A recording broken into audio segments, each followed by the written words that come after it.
What's so amazing is when you realize that your body is your partner in your spiritual journey. Today's guest, Jessica Schugardt, had severe vocal damage, and she was told that she would not be able to heal that. But yet, when she turned to her spiritual journey and the energy alchemy that she brought to this trauma, she discovered so much about herself that is now part of her work in helping women on their path to healing and wholeness. Join us for a powerful discussion about working with your body. Soul Nectar Show, the Soul Nectar Show. You're invited, delighted to discover who you are. Anything is possible if you believe. So join us on this beautiful journey. Soul Nectar Show, Soul Nectar Show. Before we start this episode, I, Carrie Hummingbird, And I, Akeem Sami. want you to know that You are invited you're invited to join Soul Nectar Tribe. If you like what you hear on Soul Nectar Show, You will love being in person with us in Soul Nectar Tribe. we invite you to check it out. First 30 days is free. Right now, go to carriehummingbird.com, KERRI hummingbird.com/membership and sign up. We'll see you at our next tribe gathering. And now, on to the show. Hello and welcome to another episode of Soul Nectar Show, that show where we talk about all things essence, where we gather around the campfire and we share our stories of connection to that which is greater than us, to the big mystery beyond the veil, to those synchronistic moments that lead us to a deeper understanding of ourselves and the world around us and all that is, and help us to become vibrant, fully alive human beings on this planet at this time. I'm your host, Carrie Hummingbird, and I love these conversations. I love to have them week after week, and I love meeting people who are using their voices and spreading messages of love and compassion and healing. And I love to bring these conversations to you, to my dear listeners, every single week. And we can share this journey together. And the awakenings that happen on these conversations are so beautiful to receive. And I'm always glad that you're here with us. And I am really thinking lately, contemplating about this idea of using our voices to speak our truth, and especially coming from a woman's body. And I know I've talked about this before, but it's such a journey at this time to really embrace the feminine within and to trust it, to trust the voice that's coming through you, to trust the knowing that's coming through you, to trust your heart, to trust your womb, to trust your body, and to trust that you're being guided. You're being guided towards something more beautiful, more sacred, more holy even. And, in order to really embrace that journey, we've got to step through a whole lot of programming and conditioning in the world around us, and some very big institutions that have promoted tons of fear about the women's body and the women's heart and mind and womb, and how somehow we're, evil or something. It's like this idea that, that anything that you are could be other than beautiful is, something I know many of us are stepping through on our way to awakening, and, to really question those things that bring us into fear and embrace the things that bring us into love. And can we simplify the conversation so that, we're not wrapped up in all these details and all this ancestral, I like to call hoocha, like negative energy, heavy energy. Totally love my ancestors. I'm so grateful for the journey that they walked. And some of this stuff that was created for, centuries is not helpful now to the modern woman who wants to live a life aligned with the divine and be loving to herself and to her container and to all that is. And, so just as much as there's a capital him, capital H him, there's a capital H her too. And, we're in that discovery of what that looks like and what is in right relationship. And how do we balance this equation that's been so heavily in the masculine and in the patriarchy up until now for thousands of years. How do we now balance that with some woman wisdom, some matriarchal wisdom, some girl power? And how do we bring that all together in a way that honors each and every one of us alive on the planet today?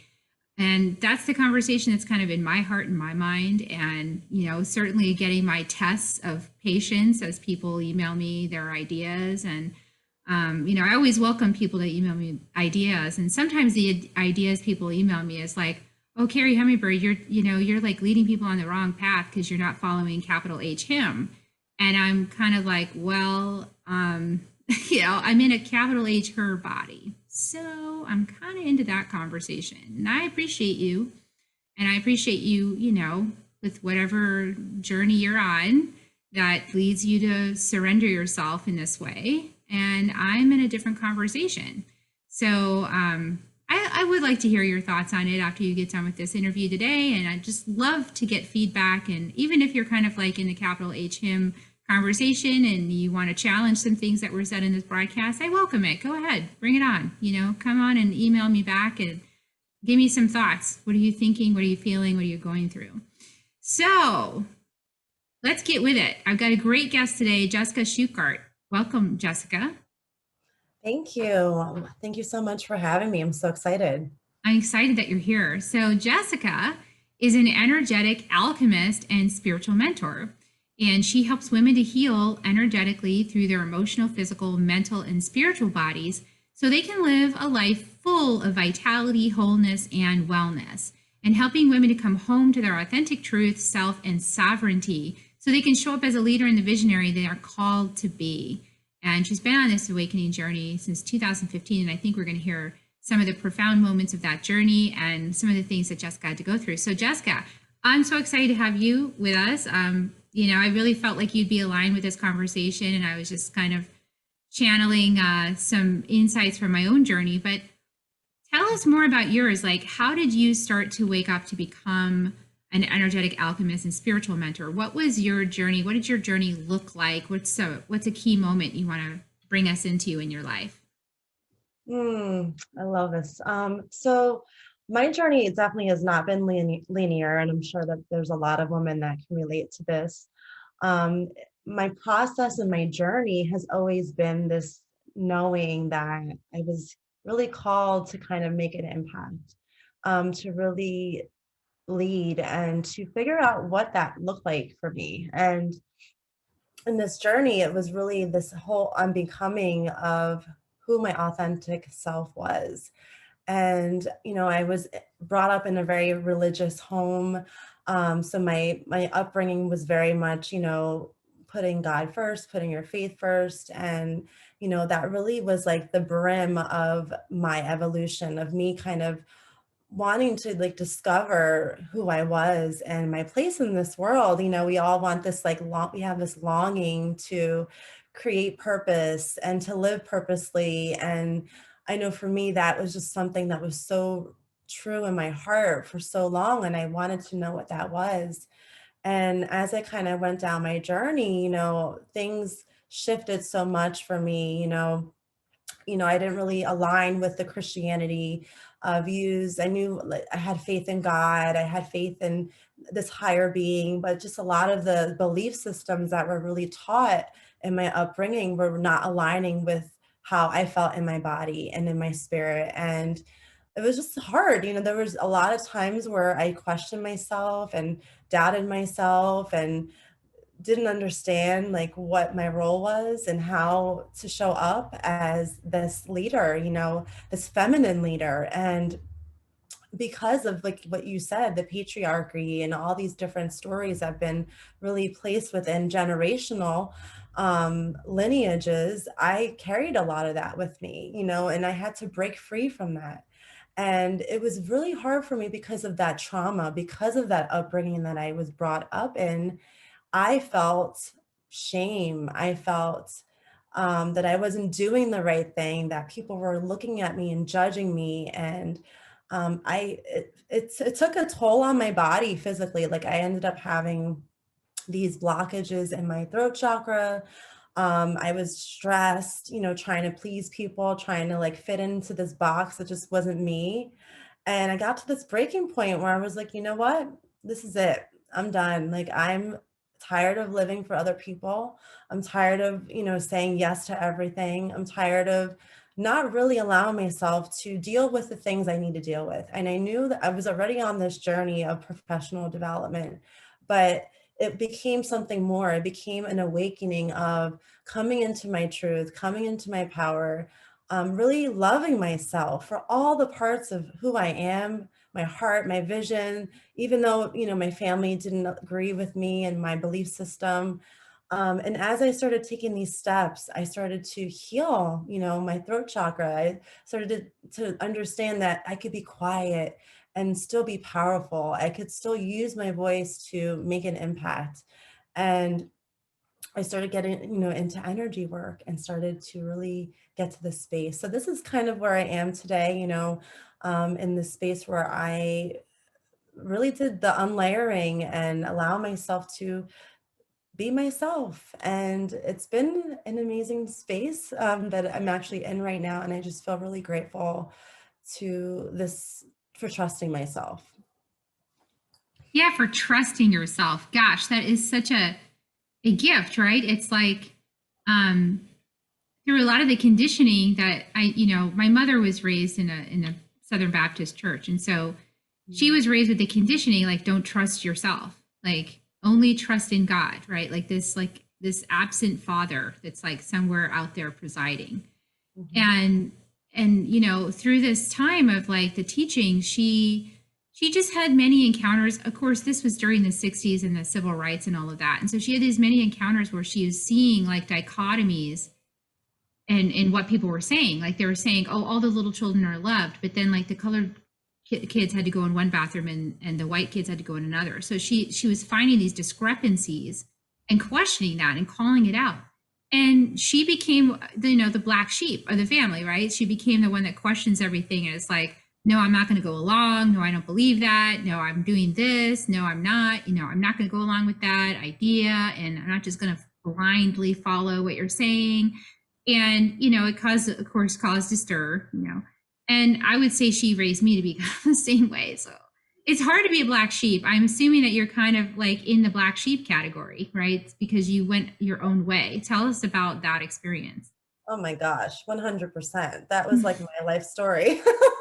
I'm always like going against the grain. Yeah, and it's hard sometimes because, well, actually, I've changed that narrative. It used to be hard. Now I've come to a place of acceptance of who I am. And the narrative before was that I always felt bad, or I felt like I was taking away from something, or that I was letting them down, my parents, letting down my husband, or, just different everyone, and it came to a point where I was like, Jess, you're not living for these people. You are living for you. You are not here to make other people happy. You're here to make an impact. You're here to live life in a way that feels authentic to you, versus like always trying to fit in this mold, right? So like you said, I was the one coloring outside of the lines. I was the one that was like, you're telling me that I can't dance because it's sexual, and I'm this is like not a holy thing to do. And the opposite is so true. My body is holy. My dance is sensual. Yes. And that connects me to the divine. So I had this like narrative that so many things that were told to me, and I was like, you know what? And in this process, there were times where, yes, I felt shame and I felt like very much alone and very much misunderstood. And there's still times when this comes up, and it's just a deeper layer of healing, a deeper layer of loving myself and holding myself and my power, and in fear of like that judgment. So yeah, so it's been a constant um space of just loving myself, being kind to myself, understanding myself, and then just being my authentic self. So every day I'm tested in this space, to call back my energy, my power, even when other people don't understand. And when I feel like I'm misunderstood, But it's really just another layer, like I said, of me coming back to my sovereignty.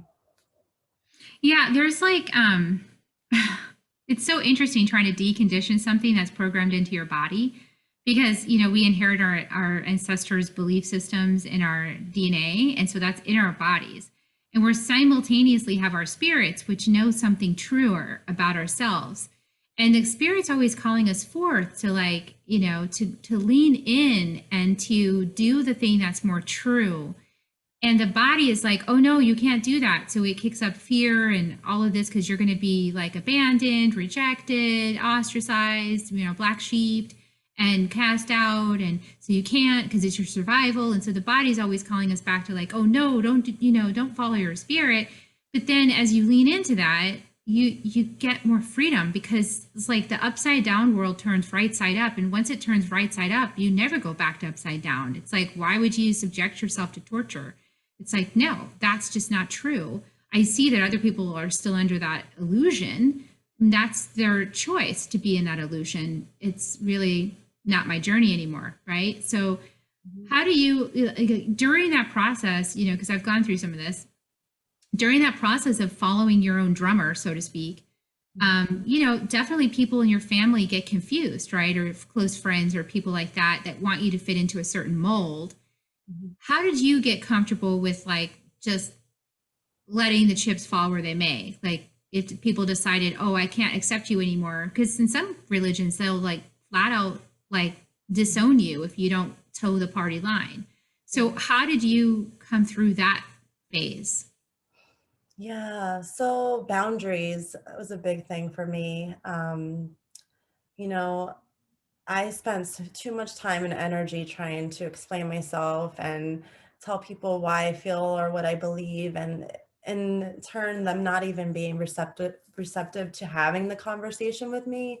Like I am all for like having a conversation. Like if you want to chat with me about my views and my perspectives in a open and grounded way, I'm all for it. But when it comes to it's only one way, one side, I can't be in that space. So for me, it's just really about being in my energy, grounding myself, creating those boundaries when I need to, knowing when it's like, okay, we're crossing the line, like you're just disrespecting me. So just really allow myself to create those boundaries is really important. And it's not in a mean way. I always come with love. My intention is always to hear other people and respect other people. And just as I respect you, I want you to respect me. So I feel there should be that reciprocal relationship, especially when it comes to family. It's like hard with family. You don't want to be separate from them. And I do believe that they will respect you more when they start to see that you are not going to cross that line anymore. You're not going to let them run over you. And I'm just saying it from this is my experience. And I know that everyone's is different. But also just sending love for them and holding space for them, because I think that when we are ignorant towards a lot of things, we don't understand different perspectives. When we're not open to that, how can we have these conversations? So it's about educating yourself. It's about knowing like these different points of views and then being able to say, okay, I get it. I get where you're coming from, right? I see you, but I don't respect, like, I don't like, that's not my belief system, right? So it's really having that grounded conversation, I think is really important. And that's kind of really helped me in that transition. Um, yeah, I would say that's probably one of the most things that's really sticks out with that question. Yeah, and I think that takes a lot of self-confidence, right, which is built over time. But it's like the self-confidence to trust that, whatever's guiding you is beneficial, is this like if your heart is calling for truth and, you're calling for truth from your source, then whatever truth that comes to you from your source in your request for truth from your source is showing up as true for you from your source. And that is like, that's something that you have to learn to trust. And, I think that, we're kind of like, we're in this really interesting phase of shifting out of like external validation or external systems or external authorities telling you how to do things and punishing you if you don't, into like a self-responsibility model, which is like, you know, you're tuning into your own, you're learning to navigate your inner space, you're understanding like your ancestral belief system that's running through your body, you're working with that, healing those aspects that are just false and not true. And, you know, and then bringing yourself forward step by step onto the journey that your soul wants to take you on, you know, and trusting that journey, you know, and then in that understanding, to me, it's like, in that understanding, it's like everybody's right. Like, you know, everybody's right. Like you can't do life wrong. You know, you're going to make mistakes. Everybody makes mistakes. You maybe not learn from those mistakes for a while, but then you'll get more chances and more painful chances to learn, you know, until you finally learn. But it's like that path honors the individual, you know, and honors the diversity of expression of the divine, which I feel is the feminine principle, because the feminine is all about that, you know, diversity and uniqueness and how it wants to like flow and express and be creative and inspired. And that's like all feminine principles. So we're welcoming the feminine and we're kind of like, you know, we're moving away from like step one, open this particular book that's the only book that's correct, whatever, you know, book you're reading. Because there's several that have like the book that's the only book. You know, step two, only listen to this one masculine patriarchal figure. Step three, you know, so it's like that masculine pathway of like, you're going to be punished if you don't do it right. That's like the old model, you know, and you can see that fading in like almost every area. Of course, we're having the last grasp for power right now. But I agree 100%. I think what you said about the truth is, who's to say whose truth is right? So, you know, your story and your experience might be different than mine, but I'm not really to judge you, right? And say that you're right or wrong, you know, and who's to say that my relationship with God is better than yours, right? So we have our own union with God, right? So if that's, you know, what you believe, I know my parents were very like, you know, Jess, you are not connected to God unless you have this, and this. And it's like, well, no, for me, I believe that God lives within me and I'm one with the divine. It's not an external thing. I get to connect within. So it's this different relationship, right? This different embodiment of connection with source. And I think there's just so much, like you said, the conditioning, you know, the upbringings, there's the patriarchy, and there's just like so many things that kind of shifted the way, that perspective of what the woman felt their connection was with the divine. You know, as I really started stepping into that priestess role, because this is when I realized that I wasn't separate from God, that my union with God was within me. And I healed a lot of that so that I could be able to really embody this work in a different way that felt more aligned for me. So I love what you said, that, you know, how you shared that. It was really powerful. yeah, and I like that you said embody, because and I like that you said, you know, it's like everybody's own journey, and who's to say someone's right and someone's wrong? It's like I always tell people that work with me, like that come and study with me, it's like I'm not in charge of your journey. I'll give you some insights, or if maybe I get some clairvoyant guidance I want to share with you, but that's really yours to process, you know. So I like the mirroring. I like mirroring with other people. I like, you know, learning from other people. And then always you got to take it back inside and check it out, at least on this path. You know, that's how this path works. You know, this is like this sort of, I see it as like the Earth Mother, you know, divine mother connection pathway into the divine, into God source creator, which is all that is. And when I say all that is, I mean all that is. Like, I don't see how that can be questioned. Like, all that is all that is. Like, that means all. That's everything, right? I mean, is there any other way to look at that? It's all that is. So whatever you see out there that you don't like, that's just shadow you projected out of yourself, right? Onto something else. It's like a projected shadow, like, and you get to personify it and say like it's evil, like put a name on it and like be afraid of it. But it's essentially your shadow. Like you're just afraid. It's like a cultural shadow and a personal shadow, and you're just like afraid of it. So I don't know. I feel like all that is means all that is. It means all of it's part of it. Yeah, I love that. And I was just teaching a class yesterday. We are talking about the priestess role and this modern day society and the connection with Mother Earth and how we're all one. Like it's all connected. Like everything is connected. And I love that you shared that because we think we're separate, but we're not. Just how we have our feminine cycles, we have the changes in the seasons and all that. It's all tied together. And I think for so long women carried that shame, or that belief that they were not powerful like that, or just able to tap into that life force energy, which is all around us, which is everywhere.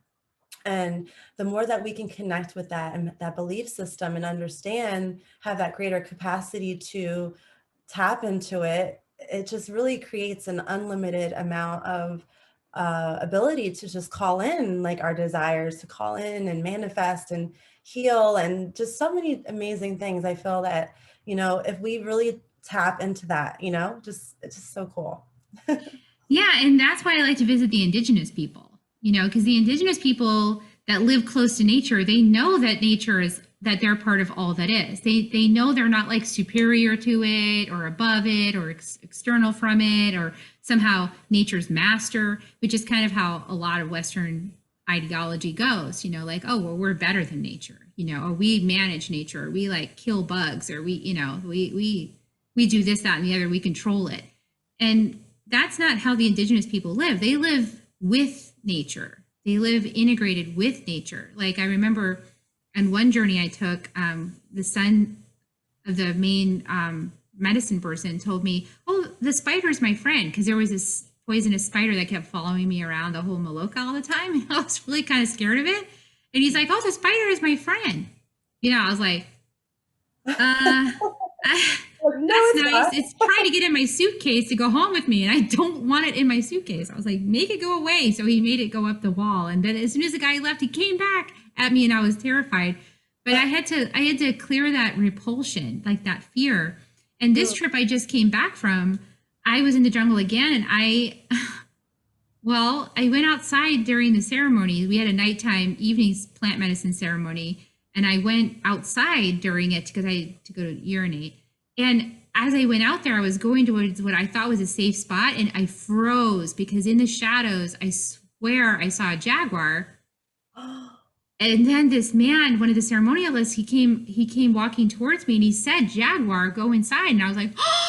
So I had this total fright, like, oh my gosh, it's Jaguar. And I went inside, and I was so scared, and I had this fear running through my body. And luckily the medicine was working on me, so it was clearing all that susto, they call susto trauma, trauma in motion. And then I was curious, and so I was looking at the screen trying to see if I could see it. And the guy came and he's like, oh, I'm so sorry I scared you. There's a misunderstanding of something. I think the guy might have shapeshifted. The veil is very thin. But there actually was a jaguar on the property. And so I asked the man to wait while I went to the bathroom, and I came back and I heard the jaguar by the Maloka. I heard it make its call, and I was like, oh, it really is one. Oh my God. I was like, and I went inside and I realized I've been calling on jaguar, for years, ever since I started this shamanic path. And I was like calling on the jaguar, like, come and support me, protect me, help me see in the dark, help me understand, help me like process this trauma or whatever's going on. And I said to the jaguar in my mind, I said, I'm so sorry, I was afraid of you. And the jaguar answered psychically to me, says, you don't have to be afraid of me. I'm here to protect you. I was called in to protect you. And when God calls, I answer. And all of a sudden I saw what a warrior spirit he was. Like he's there to protect all of us who are connecting with the divine, who are connecting with God, source creator, who are connecting with Mother Earth, who are trying to heal and ascend our vibrations and understand things at a more beautiful level. And here's this beautiful servant animal jaguar called by the medicine people, there to protect us from things that might, scare us or cause harm. And then here I was being afraid of them. And it was kind of silly, you know, because if he wanted to take us out, he would have done it with no sound. Like you wouldn't even know he was there. Mm, I love that. And it's we always have these beautiful connections that we can kind of remember like our power with too. You know, I feel yesterday I was doing a reading with a client and she had the cheetah come through and the lion come through and she was really moving through this the space of being to moving with courage. And I said, just as this cheetah moves, you know, like take action, go after your desires, don't hesitate, you know, and it's just a beautiful remembrance of, you know, how we're connected with the priestesses as well, or the goddesses, you know, their stories are our stories. And, you know, we have that union with them. We were talking about how we can connect with these goddesses and then learn from their experiences. And just, it's just a mirror, like you said, it's a mirror of who we are, our ability to channel, our ability to create, our ability to heal. You know, again, it's that oneness, it's that beautiful connection that we have. Yeah, and when we embrace the oneness is actually the inner power. So that's so funny because when you said that about like your client and embracing the cheetah and embracing, that's kind of like the second part of the story because I said to the jaguar, I said, "Well, it's just that you've got so much power, it's kind of intimidating." And he said to me, "So do you." And all of a sudden I realized that that initial shadow I saw was actually my power. Like it was my jaguar. It was my inner puma. It was my shadow. It was there saying, "Hi, you're not owning me. Mm, Like you've got to own me. You want to teach this path. You've got to own your shadow. You've got to own me fully as like your raw power because raw power is what? It's the shadow. It's the void. It's the connection to all that is. It's the thing that binds us together. You know, it's the thing that ephemeral space, that psychic energy that connects everything in all of life, and it's in me too. And so if I try to deny that that power is in me, well then I'm kind of denying God, right? So it's like mm, powerful, the realization.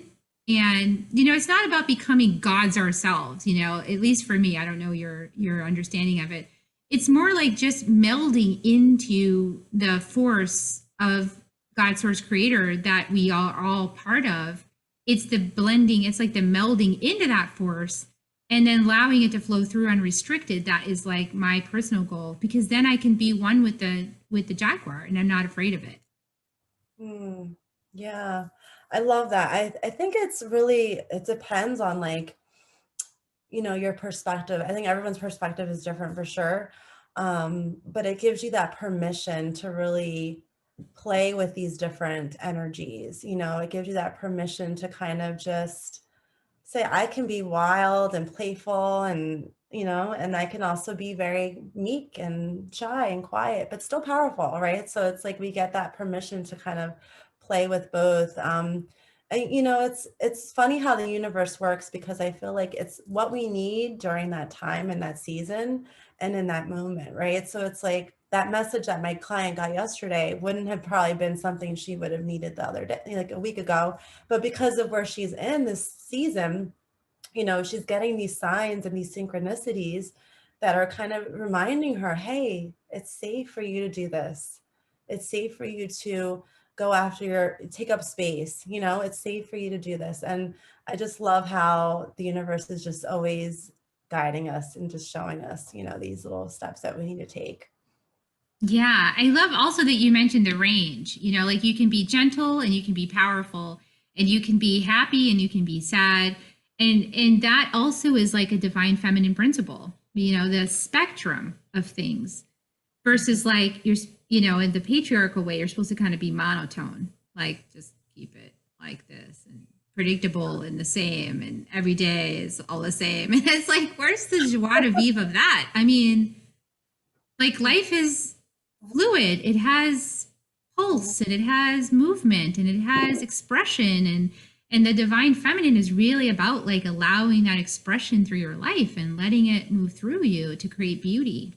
Mm, yes. And then there's all that deconditioning that comes with it in the midst of it, because we always feel like, is it safe for me to do that? Is it safe for me to be loud and be, you know, express my emotions and all that. So it's like, yes, we get to do this. We get to have that feminine storm. We get to have those moments where we are angry and filled with rage and all those things. Like, it's so okay. Like, we get to have those ups and downs, right? Of it, all of it. Yeah, that's a huge deconditioning to allow yourself to feel anger. Hmm. I put out a survey recently for an event coming up, and somebody actually put, "I don't feel anger," or "I don't get angry." I was like, "Oh, that's not true." The anger is there; it's just repressed, right? For many of us, we got the message it wasn't okay to be angry. Yep. It may be okay to cry as a woman, but it wasn't okay to be angry. And so, allowing yourself to be angry, talk about that. Like, what what does that unlock for a person, or especially a woman, as you allow yourself to feel anger? I love to use a lot of embodiment, like movement for that. I'm huge on, I'm always dancing. So, um, doing like the stomping and just like in the shower some days where I'm like, I just need to go, just like let it out, that frustration, because you feel it in your body. You feel like this tension that's built up, and we just suppress it. We put it down and we just don't let it flow. And it's like, after you do that, you take that pillow and you just scream in the pillow. You just feel like, oh, and it's like just a release of, I get to be angry. It's okay. Like, I get to be angry right now. I have every right to, and my feelings are valid. Like, my feelings are valid. So I get to be angry.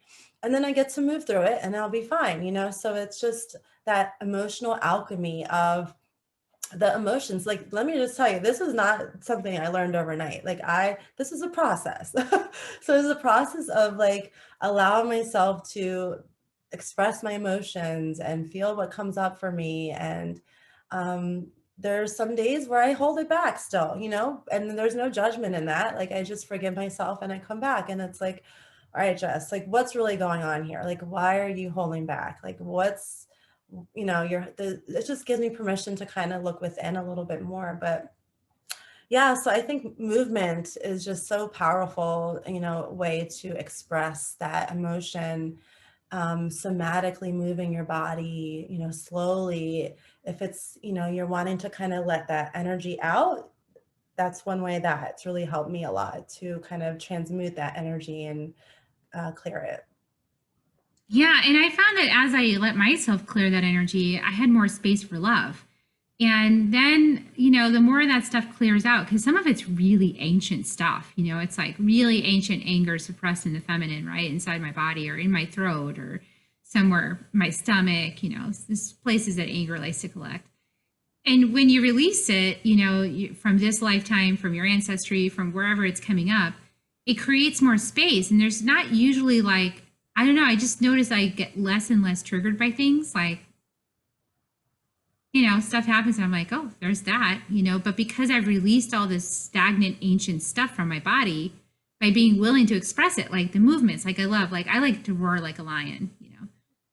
So I have to be someplace I can do that. I love it. Yes, no, My neighbors start to get concerned. it's a total yoga thing. Yeah, like the full tongue out and like roaring like a lion. Yeah. Yeah, it's like I like lions for that. They make big noise, but it actually is just like you said, it's an energy purge. It actually is a release. It's just like it's amazing how that works, and you Mm. feel so much emptier and lighter after releasing that. Not on somebody, of course. I don't release it on anybody or towards anybody. I don't psychic project it anywhere. I just kind of release the energy to Earth to process. Well, that's important. That's a really good point that you said. It's doing it in a safe and grounded space. Always wanting to feel safety first, I think, is really important, to be able to have that container where you feel you're able to express that. Because this is something that I work with my clients with, because, we have all the trauma, we have all these experiences, and we think, is it safe for me and my body to feel this? Doing that inner child work and allowing yourself to feel the emotions like that little child, is scary sometimes. And you just feel like, is it safe for me to do that? So really grounding that energy and healing that root chakra is really important, as far as like being able to express it and to let go and know that it's safe for me to feel this way and I'm okay, like I got me, right? Or connecting in the divine, or creating whatever kind of safety that you need to be able to connect and express yourself.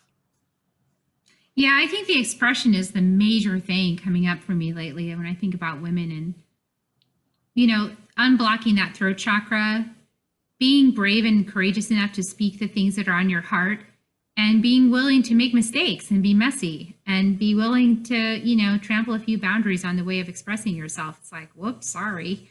I mean, we only learn by doing. And so we have to start somewhere, and right where you're at right now is a perfect place, and just expressing, right? And then you can always clean it up later and go, well, okay, I said that thing. I'm learning from that now. And I could have said that in a different way, now that I know better, or now that the pent up energy is released, I can think more clearly. I can feel more open about this and more embracing. It's a journey, isn't it, Jessica? Yes, 100%. One thing I always like to say is like, there's no such thing as failure, only feedback. It's just feedback that we can kind of learn from in this journey and not be hard on ourselves. It's a journey, it's a process. We're always learning, always growing, and coming back to love is the most important thing, through all this. Yeah, coming back to love, even if, others can't join you there, you can at least be there sort of holding space and setting good intentions, right? So whatever the situation is that needs cleaning up. Mm-hmm. Yeah, that's beautiful. Absolutely. So I'm curious to know a little bit about, I'm going to point people towards your podcast. How do people get started with you? Like, what kind of work do you do with people, and how do people get started? So I am a energy alchemist, Reiki Master, and NLP practitioner. So I love to infuse the energetics, but also the mindset together. Doing a lot of embodiment work, feminine embodiment work, tapping into your feminine, more pleasure, more play, and my clients, basically we do a lot of work around energy, around clearing your chakras, working on uh, clearing the energetic body first, and then also starting to open up our heart space so that we can start tapping into that role of a feminine leader, getting clear on our desires, getting, knowing the steps to take. Because I found that a lot of my clients, like, they have ambitions and desires, but just don't know what to do, like the steps to get there. So I like to combine like the practical with the spiritual. So it kind of gives them that guidance there. My podcast is really for feminine leaders, or women that are wanting to lead with purpose, impact, and you don't have to have this crazy business or anything, but just wanting to make an impact in your life. And that's pretty much what I do with my clients. That's beautiful. Well, it's been a pleasure having you on the show. Is there any last thing you want to just impart to people before we wrap up? I just want to say, be kind to yourself in this process. Like, if you're on this healing journey, every day it's just tapping into gratitude, appreciating the little moments that you're experiencing, and really, honoring yourself, celebrating yourself every day. Today I did this, and it could be so small.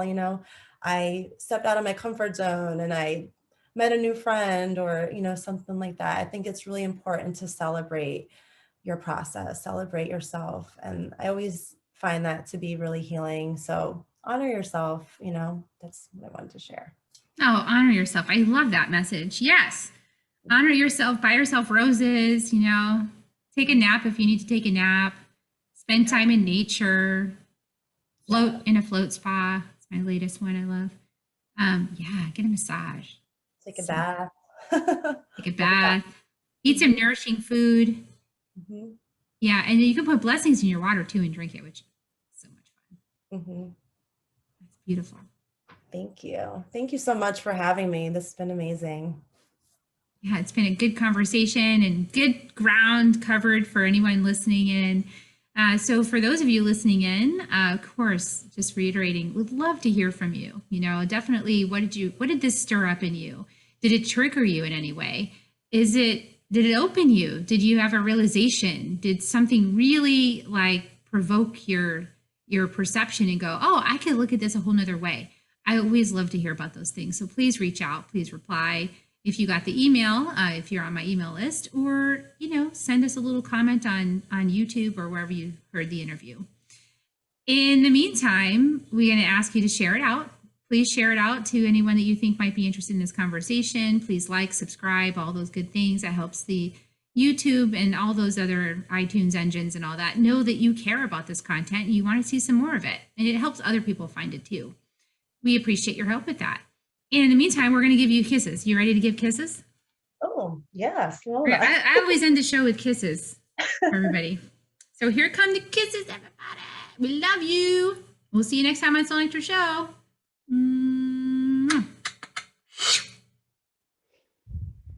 Many blessings to you for your week. We'll see you next time. Have a great week. Bye for now. If you found even one gold nugget in this episode of Soul Nectar Show, will you do us a favor? Will you subscribe, like, and share this episode? Maybe even write a comment and let us know what you thought about it. We really, really want to engage with you at a much deeper level. Let's be part of community together. Have a great week, everyone. Bye for now. To dive in deeper to nourishing conversation, visit soulnectar.show. Soul Nectar Show. Awaken, awake, Nectar Show. Take a sip from the drip of nectar, from the source of who you are.